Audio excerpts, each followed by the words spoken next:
Diana, Princess of Wales, captivated the world when she married into the House of Windsor.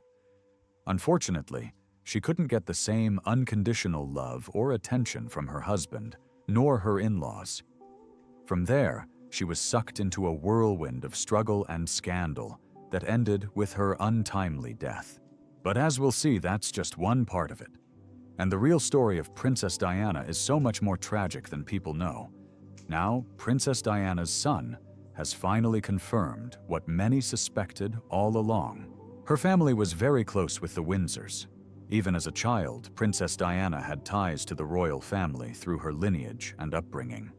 She was the youngest daughter of the then Viscount and Viscountess Althorp, later known as the late Earl Spencer, and the Awn Mrs. Shand Kidd. Her birth took place at Sandringham, one of the Queen's private estates, where she spent much of her early childhood.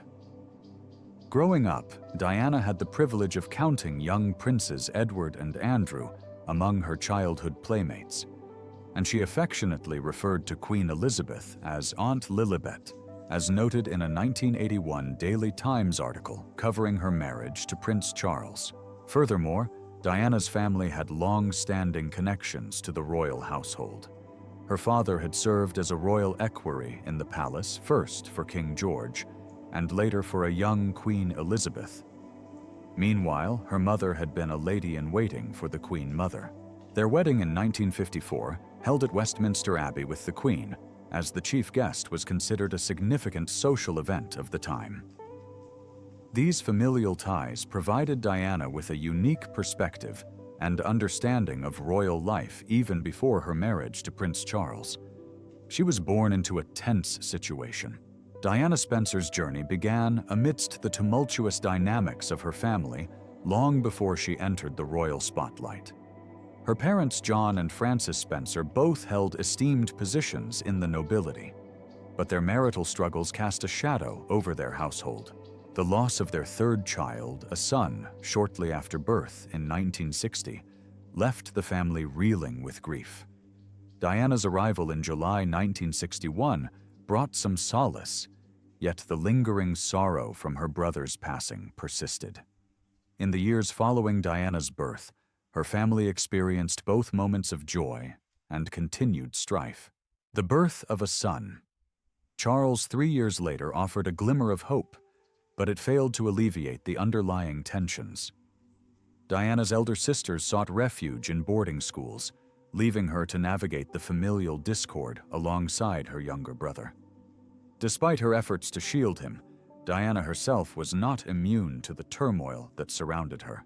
As Diana matured, the cracks in her parents' marriage widened, eventually culminating in a dramatic collapse. Years later, Diana would reveal the harrowing truth behind the facade of her parents' relationship. Allegations of physical abuse and infidelity surfaced, painting a starkly different picture from the public perception of their separation. While the official narrative cited her mother's departure for another man as the catalyst, Diana knew there was much more complexity beneath the surface. They had a custody battle over her. Frances Spencer's departure from John Spencer set off a chain of events that would deeply impact Diana and her siblings. In the aftermath of their divorce, John fought for custody of the children, with Frances' own mother unexpectedly siding with him as a witness, sealing the deal in his favor. At the tender age of 7, Diana found herself abruptly separated from her mother, a loss that left her profoundly distraught. The custody battle resulted in a heartbreaking arrangement where Frances could only visit her children on weekends. Diana vividly recalled the pain of their farewells, describing the heart-wrenching moments when she had to part from her mother and witnessing her mother's tears every Saturday night as their time together came to an end. Raised primarily by a series of nannies, Diana and her brother Charles grew up under the care of caretakers until it was time for Diana to follow in her older sister's footsteps and attend boarding school. Unlike Sarah and Jane, who excelled academically, Diana struggled to find her footing in her studies. The upheaval caused by her parents' divorce had disrupted her education, leaving her less focused on academics and more drawn to extracurricular activities and social interactions. Despite these differences, Diana shared one trait with her sisters, an inclination to develop crushes on their former boyfriends. She was the Queen's tenant. When she wasn't away at school, Diana spent her formative years at Park House, a property leased by the Spencers, on the Sandringham estate in Norfolk. The proximity to Sandringham House, where the royal family often vacationed, meant occasional encounters with Queen Elizabeth II and her family. Despite occasional interactions with Princes Andrew and Edward, Diana harbored a sense of dread whenever the royal family visited, an anticipation that foreshadowed future encounters filled with apprehension. However, the upheaval in Diana's life didn't end there. In 1976, her father John Spencer uprooted the family once again by relocating them to Northamptonshire after his remarriage to Reine, Countess of Dartmouth. This move shattered Diana's sense of stability, as Norfolk had been the only home she had ever known. While she had a close bond with her stepfather, her relationship with her new stepmother was fraught with tension, reminiscent of a fairy tale villain. Diana and her siblings derisively nicknamed their stepmother Acid Rain, reflecting the bitterness and resentment they harbored towards her. Tensions reached a boiling point during a party at Althorp, the family's estate, when Rain made disparaging remarks about Diana's late mother, who had once been the lady of the house. Incensed, Diana nearly pushed Rain down the stairs in a fit of rage, a moment that intensified the animosity between them. Her stepmother wanted them apart. In 1978, Diana experienced a chilling premonition about her father's health. When a friend inquired about John Spencer's well-being, Diana confided, "I've got a strange feeling that he's going to drop down." Sadly, her intuition proved correct when news arrived the following day that her father had collapsed due to a brain hemorrhage. The situation took a turn for the worse when Rain, Diana's stepmother, prevented John Spencer's children from visiting him in the hospital, deepening the rift between them. The family turmoil at home only compounded Diana's struggles at school, leading to academic setbacks. Despite her best efforts, she failed her O-levels British school exams twice, ultimately leading her to drop out of school at the age of 16. With the hope of escaping the familial discord, Diana sought independence. But her parents forbade her from moving out or obtaining her own apartment until she turned 18. Determined to forge her own path, Diana devised a plan to gain autonomy. She secured a job as a nanny for a family in Hampshire, which provided her with the opportunity to move to London once she reached the legal age. Upon arriving in the bustling city, Diana embraced newfound freedom, living in a shared house with other young women and taking on various low-paying jobs, including nannying, teaching dance, and even cleaning. It was one of the happiest times of her life. But back home, the rest of her family were looking toward loftier pursuits. Her sister did it first. During a visit to Althorp to see her family, Diana was surprised to find her sister Sarah in the company of an unexpected guest, Prince Charles, the elder brother of Diana's childhood playmates, Andrew and Edward. It was evident that Sarah had developed a significant crush on Charles. When later asked by a biographer about her impressions of the prince during this encounter, Diana didn't hold back. Reflecting on the moment, Diana recalled thinking, "God, what a sad man," expressing her candid assessment of Charles. She also noted how her sister Sarah was overly affectionate towards Charles, describing her behavior as being all over him like a bad rash. Despite her initial negative opinion of Charles, Diana couldn't help but feel flattered by his attention. However, given her age of 16 at the time, and her sister's evident interest in Charles, Diana refrained from pursuing anything further. Fast forward to Diana's 19th birthday, and Sarah had seemingly moved on from her infatuation with Charles. During a weekend visit with a friend, Diana found herself engaged in conversation with Charles. Upon commenting on his demeanor at his great-uncle's funeral, Charles made a surprising move that caught Diana off guard. In Diana's own words, Charles practically jumped on her, expressing his loneliness and urging her to cut short her visit and return with him to Buckingham Palace. Diana was left feeling bewildered, unsure of how to navigate this unexpected turn of events. and little did she know that the situation was about to become even more complicated. She was inexperienced. As Diana navigated Charles' advances during that weekend, he extended an invitation for an upcoming sailing trip, which she accepted. Subsequently, she found herself spending a weekend at Balmoral, the grand castle belonging to Charles' family. While Charles' desire to spend time with her both flattered and thrilled Diana, it soon became apparent that she was in over her head. Having never experienced a romantic relationship before, Diana struggled to discern what was considered normal. However, when Charles phoned her apartment, hinting at an important question, Diana sensed that a significant moment was approaching. Throughout this confusing time, Diana sought guidance from her loyal flatmates and a few acquaintances she had made through Charles, although an unexpected figure played a prominent role in offering advice. Charles' confidant Camilla Parker Bowles frequently shared insights with Diana about the prince's behavior. Yet it took Diana some time to grasp the depth of Camilla's influence and the true nature of her connection to Charles. By the time Diana fully comprehended the dynamics at play, it was already too late. His proposal was hollow. The next time Diana met with Charles, he expressed how much he had missed her and proposed marriage. However, despite the seemingly romantic moment, there was a disconcerting undertone to Charles' words. Diana couldn't shake the feeling that his expressions lacked genuine affection. His remark, "I love you so much, whatever love means," only heightened her unease.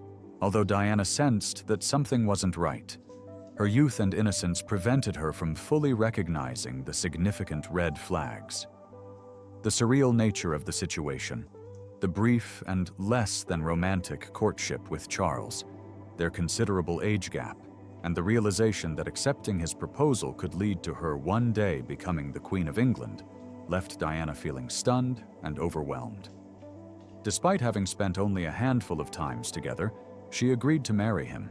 Yet even in that moment, Diana harbored doubts. She admitted to herself that she never envisioned herself becoming queen. Seeking solace, Diana embarked on a trip to Australia, hoping for a few weeks of peace and reflection. However, she knew that once the press caught wind of her engagement, her life would be irrevocably altered. And she was proven right beyond measure. He was cold to her. Despite the unconventional nature of their relationship, Diana genuinely believed that Charles loved her. However, his actions often contradicted this belief. During her time in Australia, Charles didn't reach out to her even once. Upon her return, she received a bouquet of flowers which initially delighted her. However, the absence of a card suggested that Charles likely wasn't involved in sending them, leaving her disappointed. It seemed more plausible that a thoughtful secretary orchestrated the gesture. Unfortunately, this chilly reception foreshadowed the difficulties ahead. As soon as the press caught wind of Diana's connection to Charles, they swarmed around her relentlessly. The extent of the media frenzy is often underestimated. Diana still lived with flatmates at the time, but they couldn't receive calls from their families due to the constant barrage of reporter inquiries. While Charles called Diana to inform her of Camilla's complaint about 4 reporters near her window, Diana had to contend with a staggering 34 reporters outside her own residence. Despite the overwhelming pressure, Diana refrained from complaining. Instead, she devised her own strategies for coping with the intrusive media scrutiny. She had a need for speed. As Diana grappled with the relentless pursuit of the press, she resorted to risky tactics to shake off the paparazzi. Despite being a novice driver, she discovered that speeding through a green light at the last moment was an effective way to leave the photographers trailing behind. However, this strategy proved to be a foreboding precursor to the tragic events that would later unfold. In her efforts to evade the media, Diana unwittingly put herself in danger. Seeking relief from the relentless scrutiny, Diana turned to Buckingham Palace for assistance. Anticipating support from her new family, she was met with disappointment. Instead of a helping hand, she encountered the uncompromising stance of the firm. They made it clear that she was expected to handle the situation on her own. This early encounter with the palace bureaucracy offered a glimpse into the challenges Diana would face in her relationship with the royal establishment. And as her engagement to Prince Charles was announced to the public, the pressures only intensified, setting the stage for the tumultuous chapters that lay ahead. She was all alone. He was following the announcement of Charles and Diana's engagement. There was a whirlwind of activity. Amidst the chaos, Diana found herself at the Queen Mum's residence, expecting a warm reception from her soon-to-be family. However, her arrival was met with silence, and she was greeted with puzzled inquiries about her presence. The atmosphere didn't improve when she moved into Buckingham Palace. Throughout the remainder of her engagement, which was spent at Buckingham Palace, Diana felt largely isolated. Forced to leave her job as a nursery teacher's assistant, she deeply missed the companionship of her former flatmates. The palace felt eerily quiet and lonely. Therefore, when the opportunity arose for her first public appearance alongside Charles, she eagerly embraced it. Their debut as an engaged couple occurred at a charity ball held at Goldsmiths Hall, where Diana had the chance to meet the iconic Princess Grace of Monaco. Overwhelmed by the complexities of royal protocol and social expectations, Diana confided in Grace, who listened attentively. In a moment of candor, Grace offered a light-hearted but ominous remark, advising, "Diana, don't worry, it gets worse." Little did they know there was a somber truth underlying Grace's jest, which both women would come to understand in due time. She made a disturbing discovery. During her time at Buckingham Palace while engaged to Charles, Diana found herself inadvertently drawn closer to him, but not in the way she had hoped. Instead, she stumbled upon a heartbreaking revelation that shook her to the core.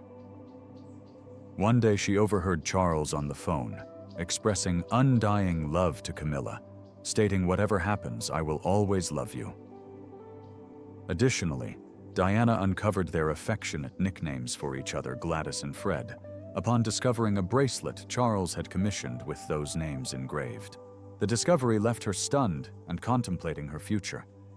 It was the first time she seriously considered ending the engagement, prompting her to seek counsel from her sisters. However, their response was unexpected. Rather than offering sympathy, they laughed and advised her to accept the situation as it was.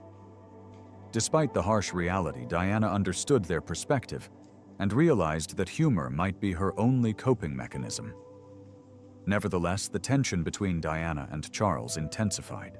As the wedding day approached, Diana felt a sense of inevitability and no longer entertained thoughts of turning back. However, the week leading up to the ceremony was fraught with exhaustion and stress, pushing Diana to resort to unhealthy coping mechanisms. She began to struggle with binging and purging as a means of dealing with the overwhelming pressure, a battle that would continue to haunt her in the years to come. Millions of eyes were on her.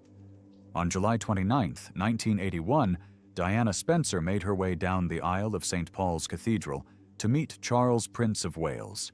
Slightly delayed by her voluminous gown, which proved cumbersome in the carriage, and during her walk she finally reached the altar. Before an audience of 3,500 guests, and with millions more awaiting outside and watching from home, she exchanged vows with Charles. Despite the immense pressure of the occasion, Diana found herself immersed in the grandeur of the ceremony.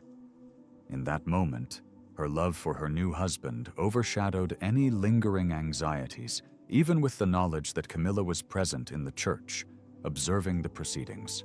She made a mistake. The wedding ceremony appeared straight out of a fairy tale, but it wasn't without its mishaps. While exchanging vows, Diana accidentally switched the order of Charles' first two names. However, she wasn't the only one to stumble. Charles made an error in his vows as well. Yet there was one significant deviation from tradition that set their vows apart. They had chosen to omit the vow of obedience typically pledged by the bride to the groom. This progressive decision caused a stir, hinting at the challenges that lay ahead. Amidst the romantic atmosphere, Diana clung to the hope of a happily ever after. However, reality soon shattered this illusion, particularly during their honeymoon. Diana noticed Charles' preoccupation with his books, leaving little room for meaningful connection. Additionally, they were rarely alone, exacerbating Diana's feelings of isolation. As tensions mounted, Diana's struggles with bulimia resurfaced, evident to those around her, yet the full extent of her suffering remained concealed. She was obsessed. During the initial 3 months of their marriage, Diana found herself consumed by thoughts of Camilla, often dreaming about her nightly. Charles' apparent disregard for their connection only exacerbated Diana's distress. However, a glimmer of relief came when Diana discovered she was pregnant in October of 1981. The news provided a welcomed distraction from her tumultuous feelings and allowed her to settle somewhat into her role as Princess of Wales. However, Diana's pregnancy proved challenging, taking a toll on her already delicate health. Just a few months into her pregnancy, she shocked both herself and the court when she suffered a frightening fall down the stairs. Fortunately, both she and the baby were unharmed. Yet there's a darker truth behind this incident that often goes overlooked. Years later, Diana confessed that she'd purposely thrown herself down the stairs that day after a fight with Charles. But the story didn't end there. He didn't care about her well-being. After their argument, Charles stormed off to go riding, leaving Diana feeling overwhelmed and distraught. In a moment of desperation, she made the harrowing decision to throw herself down the stairs. While Queen Elizabeth was deeply disturbed by the incident, Charles' response was shockingly callous. He showed no concern for Diana's well-being and seemed to dismiss her entirely. Diana's cries for help fell on deaf ears, foreshadowing the difficult times ahead. As Diana's pregnancy progressed, she reached a breaking point and requested to have an induction scheduled. In June of 1982, their son Prince William was born, healthy and happy. However, Diana's joy as a new mother was short-lived, as she grappled with postpartum depression and felt increasingly isolated from her in-laws. She describes this period as a profound abyss of pain, and the years following William's birth seemed to pass by in a blur. They had a brief, happy period. In 1984, Princess Diana and Prince Charles found themselves expecting another child, and this time things felt different. Diana didn't experience as much sickness during her pregnancy, and she and Charles grew closer in the final months leading up to the birth. However, Diana harbored a secret from Charles. She knew he desired a daughter, but she had seen from the scans that she was carrying a boy. Despite this, Diana hoped that the joyous atmosphere would carry them through the birth of their second child. However, reality proved otherwise. The last 6 weeks of Diana's pregnancy were perhaps the brightest moments of her marriage to Charles. Unfortunately, it all came crashing down after the birth of their son, Prince Harry. Charles distanced himself from Diana once again, expressing his disappointment even to the Queen. Her response was stern, reminding him to be grateful for the arrival of a healthy child. But did this mean Queen Elizabeth was supportive of Diana? Not exactly. While Princess Diana and Queen Elizabeth didn't have a particularly warm relationship, Diana noted there was a certain level of mutual respect between them during her marriage to Charles. However, the Queen attributed all their marital issues to Diana's struggle with bulimia, believing it to be the root cause of Charles' dissatisfaction. If only she knew the truth about her son's actions behind closed doors. She hurt herself. Diana and Charles' arguments reached a disturbing level when Diana resorted to self-harm to express her pain and frustration. Often in moments of emotional turmoil, she would cut herself in front of Charles, seeking acknowledgement and understanding. However, instead of offering support, Charles either ignored her cries for help or dismissed them as attention-seeking behavior. Despite her clear distress, Diana felt misunderstood and neglected by her husband. The immense pressure Diana faced, coupled with the demands of royal life, led to her struggles with self-harm and bulimia. Doctors and psychologists prescribed medication to help manage her symptoms. But Diana believed that rest and understanding were what she truly needed to heal.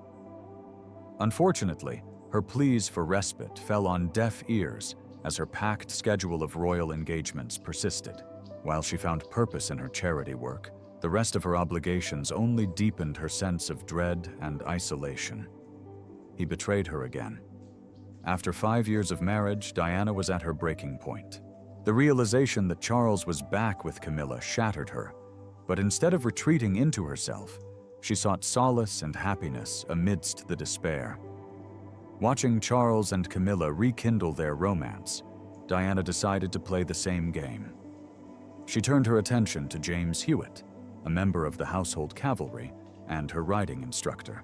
What started as a passing interest soon evolved into a full-blown affair, bringing its own set of challenges for the princess.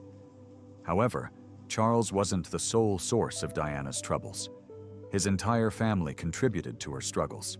While she generally got along with them, the relentless press scrutiny exacerbated tensions.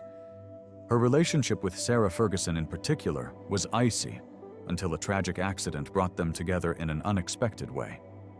She worried she'd lost him. In 1988, Prince Charles and Prince Andrew, along with their wives and entourages, were on a skiing trip in Switzerland.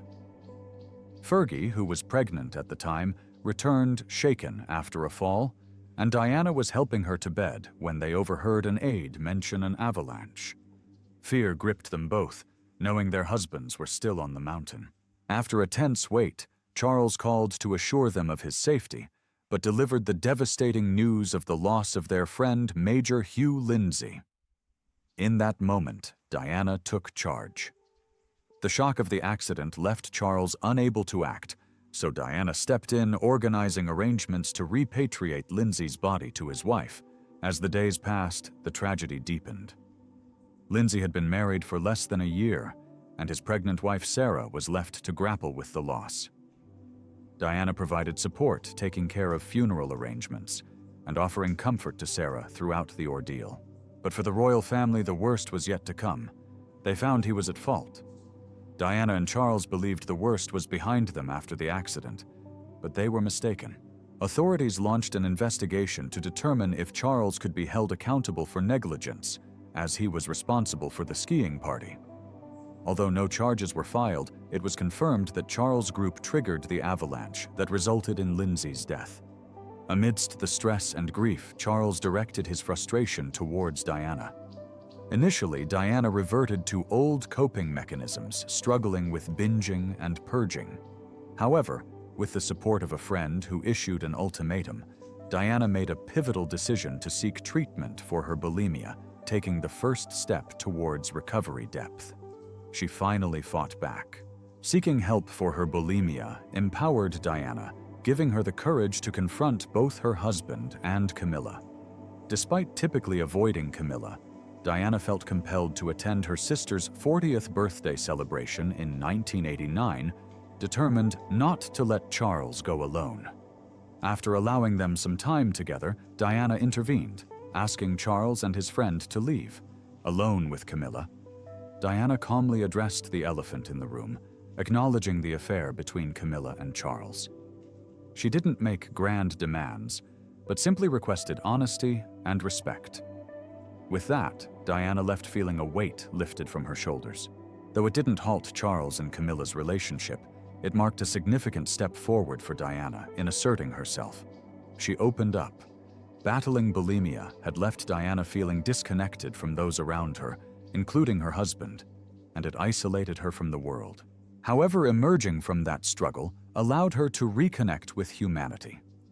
She embraced her role as the people's princess, spending time engaging with people from all walks of life, whether on the streets or in hospital wards, listening to their stories and empathizing with their struggles. Through these interactions, Diana transformed herself and the world around her. At a time when fear and stigma surrounded HIV and AIDS, she courageously stood up for those affected. In a poignant moment, Diana defied conventions by not only shaking hands with an AIDS patient, but also embracing him. In a moving speech, she articulated her belief that HIV does not make people dangerous to know, advocating for compassion and understanding. This bold act marked a significant turning point in the fight against AIDS, and challenged societal perceptions of the disease. She had a horrible year. As Diana was finding her voice and starting to assert herself, a whirlwind of drama swept into her life, bringing turmoil like never before. In a span of just a few months in 1992, the intimate details of her personal life were splashed across the tabloids, adding to her already considerable challenges. The storm of drama began with a heartbreaking loss. In March of 1992, Princess Diana mourned the passing of her father, John Spencer. With his death, Charles inherited the title of the 9th Earl Spencer and assumed ownership of the family estate at Althorp. Amid the grief of losing his father, Charles took the surprising step of removing his stepmother, Reine, from their home. But he wasn't acting alone in this decision. She got revenge on her stepmother. As Charles evicted Reine and dismissed her staff, his security team ensured that she didn't take anything from the house, asserting that it all belonged to the Spencer family. Adding to the tension, Diana personally supervised as Reine's maid packed her belongings. When she spotted luggage monogrammed with an S, symbolizing Spencer, Diana claimed it as Spencer property and instructed the maid to pack everything in garbage bags. Charles then unceremoniously kicked the bags down the stairs toward Reine. Talk about making a statement. Before 1992, Diana's struggles, her husband's infidelity, her battles with bulimia and depression, and even her suicide attempts had been closely guarded secrets, though rumors of marital discord were widely known. That year, Diana made the bold decision to reveal the truth about her life as the Princess of Wales.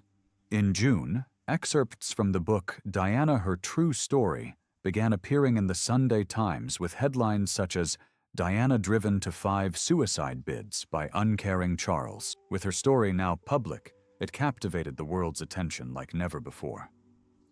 They finally separated. Diana had never imagined she could escape her marriage to Charles, having pledged to herself and her in-laws to endure it indefinitely. However, the previous year's separation of Prince Andrew and Sarah Ferguson had shown her there might be a way out. When excerpts from Diana, Her True Story were published, it forced the palace's hand, leading Diana and Charles to make a momentous decision. After more than a decade of marriage, Princess Diana and Prince Charles officially separated. Diana had intended to share her story on her own terms. Yet shortly after excerpts from her book emerged, someone else exposed the private details without her consent. A tape recording purportedly capturing a conversation between Diana and childhood friend James Gilby from 1989 surfaced, suggesting an affair between them.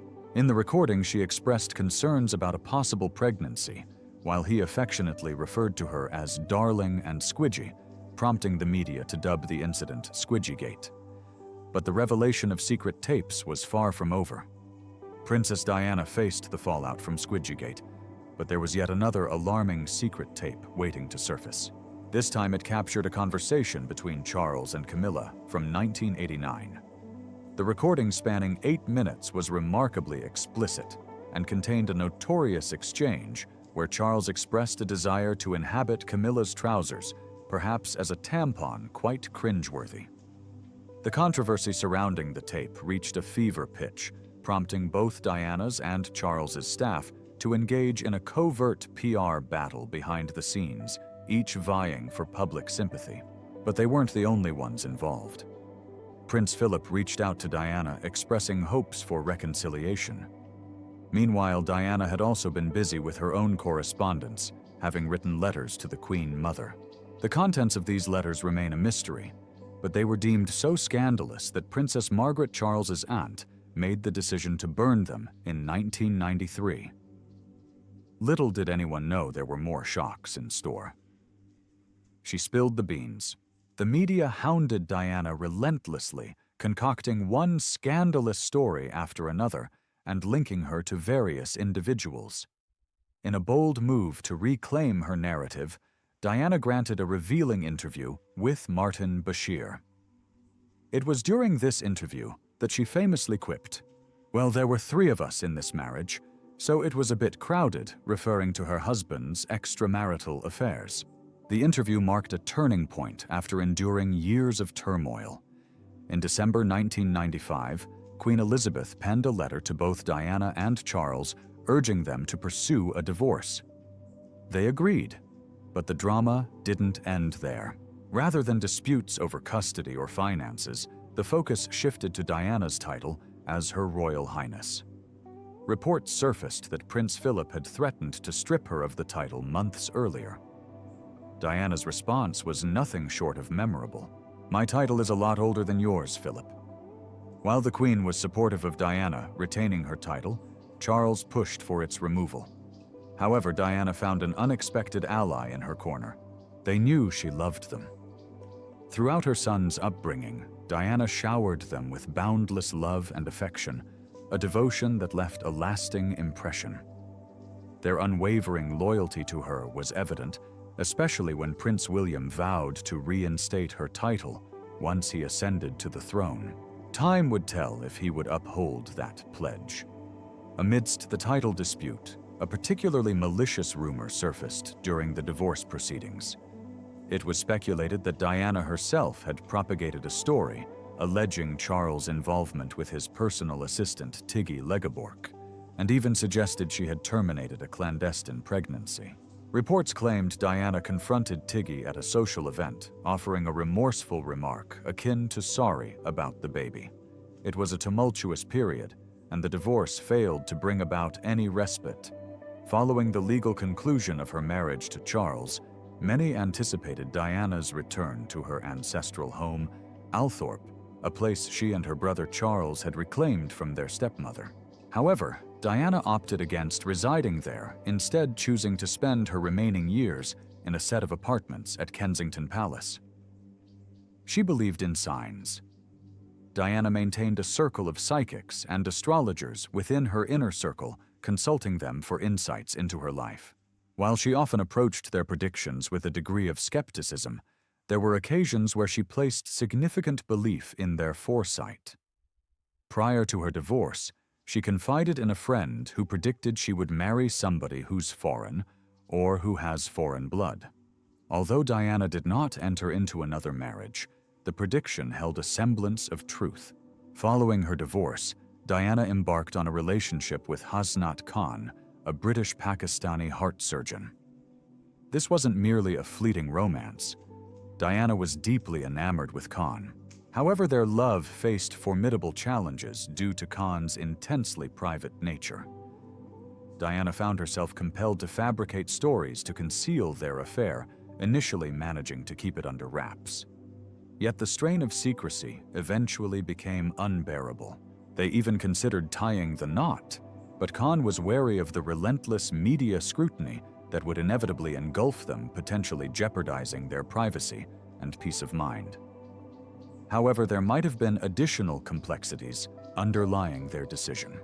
Diana's butler divulged that her mother harbored reservations about her relationship with a Muslim man, leading to a rift between mother and daughter that remained unresolved. Various narratives exist regarding the breakup, with conflicting reports about who initiated it. Nevertheless, they parted ways in the summer of 1997 after an almost 2-year-long relationship. Subsequently, friends revealed that many viewed Khan as the love of Diana's life. Yet even if this assertion holds true, she appeared to move on swiftly from their romance. She fell for another man. During a summer retreat in 1997 to the south of France, Diana and her sons enjoyed the hospitality of Egyptian billionaire Mohammed Al-Fayed. It was during this getaway that she crossed paths with Al-Fayed's son, Dodi, sparking a romantic involvement after the vacation concluded. Their romance blossomed further during a series of cruises, during which the paparazzi captured them, sharing intimate moments. These revealing photographs not only ignited a media frenzy, but also set in motion a chain of events that culminated in Diana's tragic demise. As news of Diana's new relationship spread, the press intensified their pursuit of the couple across France. Despite attempts to evade the paparazzi by altering dinner plans and employing decoy vehicles, their efforts proved futile in averting the impending tragedy. Following their departure from the Paris Ritz in a decoy car, Henri Paul, the hotel's head of security, assumed the role of driver in a Mercedes intended to transport Diana and Dodi to his apartment. However, fate had a different outcome in store. They never made it out. Shortly after midnight on August 31, 1997, Diana Dodi Henri Paul and Trevor Rees Jones approached the Pont de l'Alma tunnel in their car. As they entered the tunnel, a swarm of motorcycles carrying photographers surrounded the vehicle, but it never emerged from the other side. The car collided with the tunnel, striking walls and pillars before coming to a halt. While the scene appeared grim, the reality was even more harrowing. Some of the pursuing photographers rushed to offer assistance, while others callously continued to take pictures. Meanwhile, authorities arrived on the scene, dividing their attention between investigating the crash and apprehending the photographers responsible, seizing their film rolls. Medical personnel attended to the injured passengers, 2 of whom remained conscious, but in critical condition. She didn't survive. When ambulances arrived 15 minutes after the crash, both Rees Jones and Diana were conscious. Diana was speaking intermittently, uttering "My God." A doctor initially suspected she was in shock, but the reality was far more dire.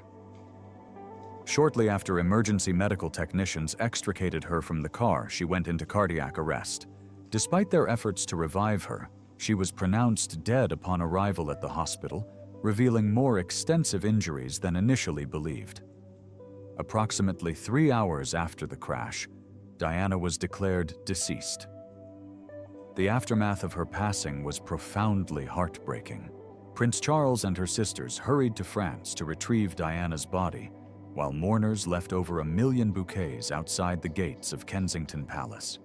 Over the following days, the floral tribute grew to staggering heights, reaching up to 5 feet tall in certain spots. The public mourning at the funeral was equally extensive, and as details of the incident emerged, the tragedy only deepened. Her family mourned privately. After receiving the news from France, Prince Charles had to wake William and Harry up before dawn to tell them about their mother's passing. While the royal family expressed their grief, they faced criticism for remaining tight-lipped about the tragedy. They later explained that this silence was to protect William and Harry's privacy during such a difficult time. In the midst of the royal family's controversial response to Diana's death in 1997, it was William's grandfather, Prince Philip, who played a pivotal role. He convinced William and Harry to walk behind their mother's coffin with a few poignant words. When the young princes hesitated, Philip reportedly said to his eldest grandson, "If you don't walk, I think you'll regret it later. If I walk, will you walk with me?"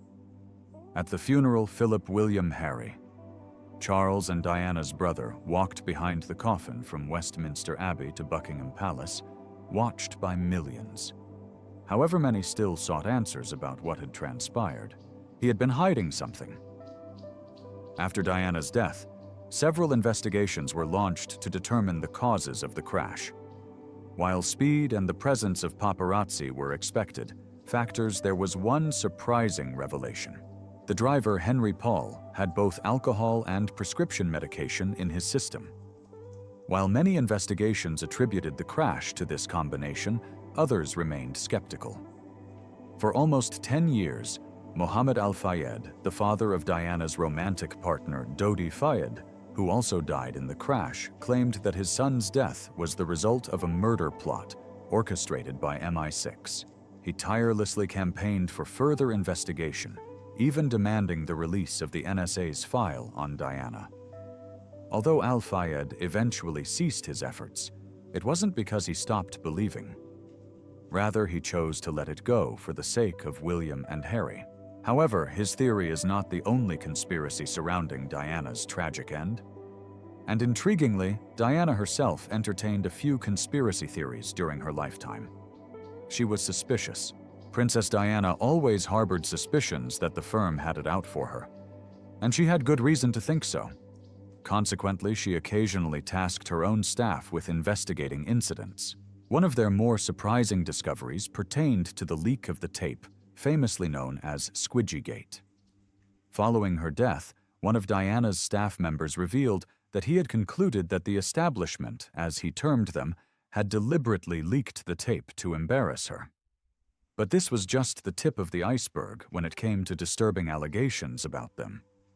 Throughout Diana and Charles' marriage, there was a constant presence, Camilla. However, in 1993, Diana began to suspect that Charles was hiding an even darker secret. As mentioned earlier, she believed that he was also involved in an affair with his personal assistant and their children's former nanny, Tiggy Legabork, and that he intended to marry her. But that wasn't the end of it. Diana also believed that Charles wanted the firm to orchestrate her demise so that he could clear the path to be with Tiggy. She had a secret crush. Diana lived in constant fear of the firm expressing her suspicions multiple times that they were plotting against her. These fears traced back to a particular incident from years prior. In the early 1990s, Diana revealed that between 1984 and 1986, before her affair with James Hewitt, she had been deeply in love with someone else. This revelation sparked immediate speculation. And as people pieced together the puzzle, a clearer picture emerged. In 1986, Diana's security team decided to reassign her bodyguard, Barry Manick, to a different detail. And the reason behind this decision was scandalous. It was determined by his superiors that his relationship with the princess was inappropriate, leading to later speculation that he might have been the man Diana was in love with during the years in question. She lost her love. While Diana never explicitly revealed the identity of the man she claimed to have been in love with, she did make statements suggesting she was willing to abandon her royal life for him. She once expressed, "We were just so in love, I was just so desperate." It was like a fairy tale. Though her close friends denied any affair with Manica, Diana's poignant remarks about him over the years fueled suspicions to the contrary. However, their tale concluded tragically. Approximately a year after his reassignment from Diana's security detail, Barry Manick met his demise in a car accident. Diana harbored suspicions, immediately directing them squarely at the firm, her in-laws. Although official investigations ruled his death as an accident, Diana remained convinced for years that the firm had orchestrated Manica's demise. Yet Manica wasn't the only former lover that later became subject to speculation. She also broke hearts. Princess Diana's affair with James Hewitt is widely known, but the full extent of their relationship's tragedy is often overlooked. Their romance spanned 5 tumultuous years before Diana decided to end it in 1991. The aftermath was devastating, particularly for Hewitt, who admitted to grappling with suicidal thoughts in the wake of their breakup. However, this wasn't the end of his tumultuous journey. In 2003, Hewitt made headlines again when he attempted to sell a collection of letters penned by Diana during their affair for a staggering $10 million. This move drew swift condemnation from Diana's friend and occasional rival, Sarah Ferguson, who denounced it as a grievous betrayal. Ferguson's intervention reignited speculation about Hewitt's connection to Prince Harry, despite the timeline clearly indicating that their affair began after Harry's birth. Prince Harry, who has faced his own share of challenges following his mother's tragic passing, he learned from her path. In January 2020, Prince Harry sent shockwaves through the royal family when he and his wife, Meghan Markle, announced their decision to step back from their roles as senior royals. The news reverberated globally, prompting intense speculation about the motivations behind their unprecedented move. As the dust settled, Harry's underlying reasons for the decision began to emerge, sparking widespread debate and analysis. Many observers speculated that Harry's desire to shield his own child from the pressures and pitfalls of royal life, particularly in light of his own traumatic experiences, played a significant role in his decision. The specter of his mother's tragic death loomed large over Harry's life, and it's understandable that he would want to protect his family from similar turmoil. After months of speculation, Harry and Meghan decided to set the record straight. In a candid interview, Meghan revealed the immense struggles she faced within the royal family and the relentless scrutiny of the press. She bravely disclosed her mental health struggles, including moments when she contemplated suicide, and shockingly revealed that when she sought help from the royal institution, she was met with indifference. Harry, too, didn't shy away from addressing his own grievances. He openly criticized his father, Prince Charles, for his perceived lack of support and warmth following Diana's death, revealing that their relationship had become strained and distant. The revelation of Charles's seemingly cold demeanor came as a surprise to many, but perhaps it shouldn't have given the complexities of royal family dynamics that have been brewing for years. Her worst moment was caught on camera. Just a month before his wedding to Diana, Charles embarked on a trip, leaving Diana behind. The poignant moment, captured by photographers at the airport, showed Diana in tears as she bid farewell to her fiancé. However, there's a deeper layer of heartbreak to that iconic photograph. It marks the moment when Diana finally resigned herself to the reality of Charles' relationship with Camilla. On that day, Diana overheard Charles and Camilla speaking on the phone. Despite having the option to eavesdrop by picking up the extension, Diana made a heart-wrenching decision to refrain from interfering and quietly left them to their conversation. Reflecting on that moment later, Diana expressed how profoundly it affected her, admitting, "It just broke my heart." Unfortunately, it was a wound that never truly healed. Queen of People's Hearts. As noted in her obituary by the New York Times, Princess Diana seemed to have found her stride in the year leading up to her untimely death. After enduring years of solitude, emotional turmoil, and feelings of rejection, she appeared to have finally gained a sense of self-worth and optimism for the future. According to friends, she exuded confidence, self-assurance, and a newfound outgoing nature. In a 1995 interview, Diana expressed her desire to become the Queen of People's Hearts, a goal that defined her last year as she devoted herself to charitable causes close to her heart. She focused on organizations tackling issues such as AIDS, leprosy, homelessness, cancer research, and the well-being of sick children, as well as supporting the English National Ballet. While Diana's passing remains a profound loss, her legacy lives on through the efforts of those who were close to her, particularly Princes William and Harry. They have continued her humanitarian work by advocating for causes she deeply cared about, including landmine clearance, AIDS awareness, and promoting mental health support without stigma. Her memory remains alive in the hearts of millions, perpetuating her legacy of compassion and activism. As we reflect on Princess Diana's enduring legacy and the impact she continues to have on charitable causes and humanitarian efforts, it's evident that her influence transcends generations. Her sons, Princes William and Harry, have admirably carried on her legacy, embodying her compassion and dedication to making the world a better place. As we commemorate her memory, let us continue to honor her spirit by supporting the causes she held dear and spreading kindness in our communities. What aspect of Princess Diana's legacy resonates most with you? Share your thoughts in the comments below, and don't forget to like and subscribe for more content about Princess Diana's enduring legacy. Thanks for joining us. I'll see you in the next video. Bye for now.